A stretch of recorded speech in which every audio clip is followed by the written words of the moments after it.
ఇందాక మన జర్నలిస్ట్ మిత్రులకి నేను నా ఫోన్లో ఉన్న మెసేజ్లు చూపించాను. ఏమని? ఫస్ట్ నేను అపాలజీ చెప్పింది నా భార్యకి. వెంకట గారు మీరు చూశారు కదా, ఎన్ని గంటలకండి? నైటు 1:30కి. 11:18 మా వాడికి నాకే ఎందుకో కొట్టింది, ఏది జారింది, క్షమాపణ చెప్దామని చెప్పి బాత్రూంలో, ఇంట్లో వాళ్ళందరూ బాధపడుతుంటే బాత్రూంలో షూట్ చేసి నేను మా వాడికి పంపించా. అది మీకు కూడా వినిపించాను వెంకట గారు, వేణు మీకు వినిపించాను. ఈ వీడియో కాదు, ఇప్పుడు చూస్తున్న వీడియో కాదు, అంతకుముందే ఆ వీడియో 11:18 ఉంది. నేను మా ప్రసాద్కి పంపించా, వేసేద్దాం అబ్బా ఎందుకని. అది ఫ్లోలో అందరూ ఫ్లోలో వెళ్ళిపోయింది, పెద్దగా ఏమీ లేదు, ఎందుకు కెలుక్కోవటం అన్నారు.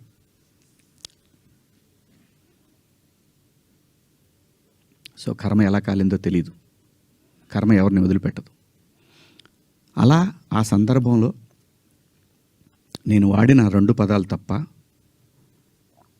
నేను గమనించానండి. నైటు 11 తర్వాత 12 తర్వాత మీరు చూసుకోండి, 12:01 తర్వాత కొన్ని ట్వీట్లు వెళ్తూ ఉన్నాయి. ఎవరికి ట్యాగ్ అవుతూ ఉన్నాయి? నాకు నిద్ర లేదు, పేర్లు కూడా గుర్తురాట్లా. స్త్రీల. ఇందాక మన జర్నలిస్ట్ మిత్రులకి నేను నా ఫోన్లో ఉన్న మెసేజ్లు చూపించాను. ఏమని? ఫస్ట్ నేను అపాలజీ చెప్పింది నా భార్యకి. వెంకట గారు మీరు చూశారు కదా, ఎన్ని గంటలకండి? నైటు 1:30కి. 11:18 మా వాడికి నాకే ఎందుకో కొట్టింది, ఏది